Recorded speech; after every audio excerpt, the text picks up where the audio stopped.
המכינה הביא אותי את זה שמאוד רציתי לחזור למסגרת לימודית, ומצבי שהיה לי אחרי המחלה לא ידעתי איך, ומכינה זה היה מסלול שהחזיר אותי ללימודים.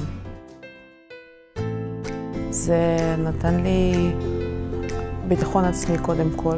אפילו העובדת הסוציאלית שלי אומרת שזה שני אנשים שונים, מה שאני הייתי לפני המסלול ואחרי המסלול.